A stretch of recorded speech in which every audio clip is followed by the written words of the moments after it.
Good morning, distinguished delegates. I call to order the informal meeting of the plenary on sea level rise amidst the climate crisis. As indicated in my letters dated 9th, 20th, and 31st October, I convened this informal meeting to hear from and engage with eminent speakers and experts on the existential threats of sea level rise amidst the climate crisis. The meeting aims to discuss concrete solutions with the membership, observers of the General Assembly, and ECOSOC-accredited NGOs. I would like to warmly welcome all of you to this meeting. And I will now deliver the President's statement. Honorable Ministers,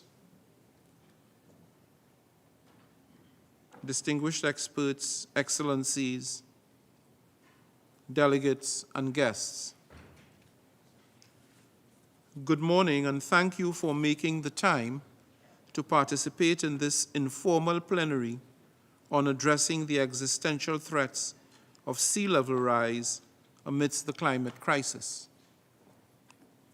Many of you would have participated in the breakfast summit that I co-hosted on this matter in September on the sidelines of High Level Week. The resounding takeaway that day was a plea for clear and decisive action to address the irreversible impacts of sea level rise.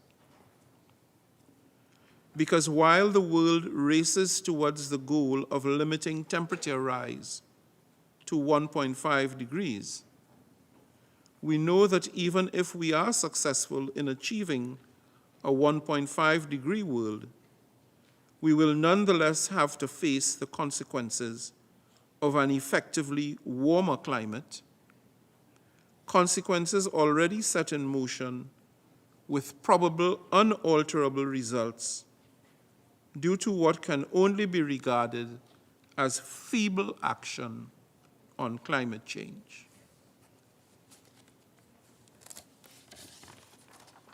Sea level rise is unarguably foremost among these impacts, and for low-lying and small island states, no issue is more pressing, none more consequential.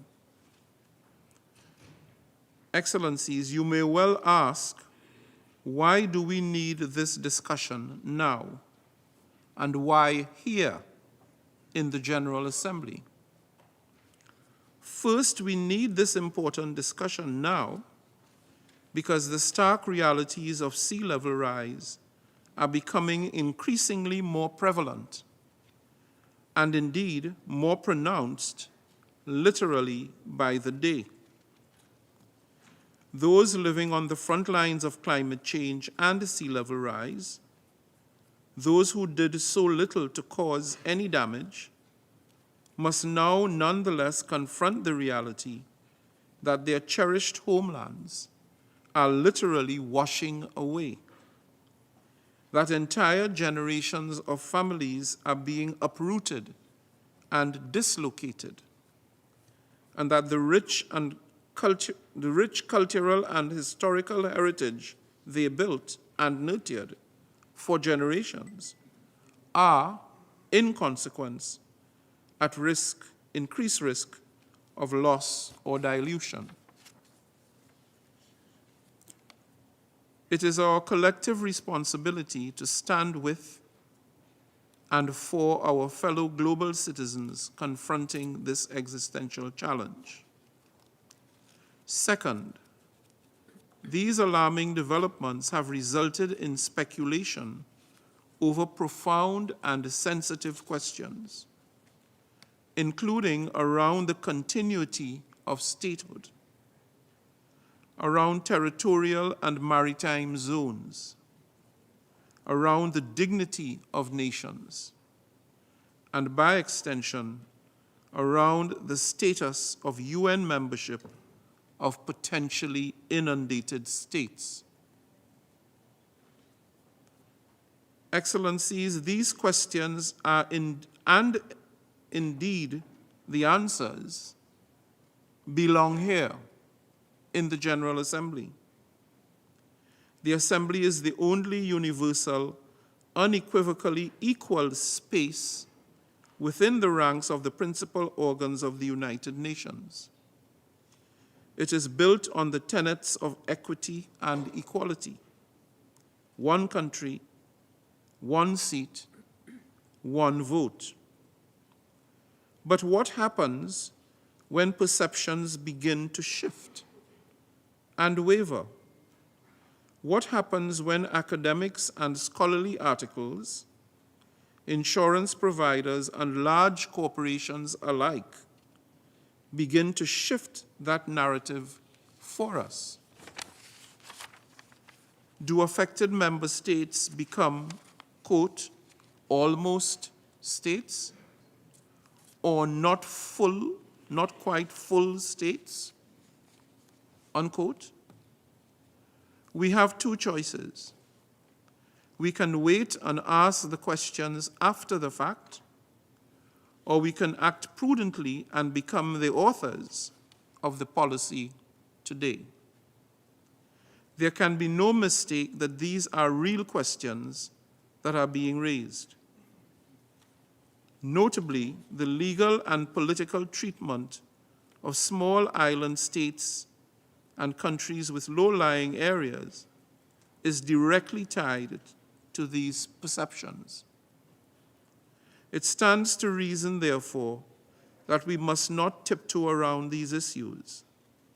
We must definitively put to rest any misunderstanding, any anxiety, any lingering doubt about the full future statehood and sovereignty of these member states. Let us be loud and clear now. Action cannot wait.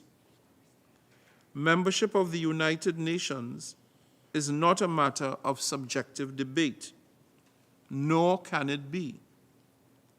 As I have said before, once established, it is constant, a truism that exists in perpetuity. As President of the General Assembly, I regard it as my responsibility, indeed my duty, to highlight this matter. We owe it to our citizens, our histories, and our heritage, as well as to our forebears and our futures, to make this matter a priority. Together, we must ensure predictability, sustainability, and security in the midst of the climate crisis. We must advance a collective approach that gives prominence to the foundational pledge to leave no one behind. And we must forge strong partnerships, such as the Coalition for Addressing Sea Level Rise and its Existential Threat, to ensure concrete actions and solutions by pooling resources, knowledge, and technology. No effort should be spared to safeguard and defend the inalienability of affected member states' sovereignty and statehood.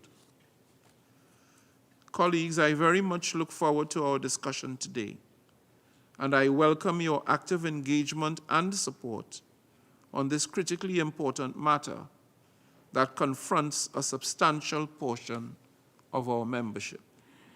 I thank you.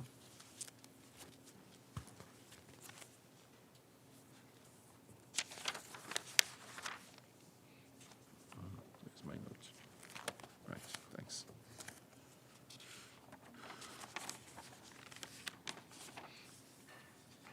Before we begin the discussion, I invite members to view a short film entitled Rising Nations.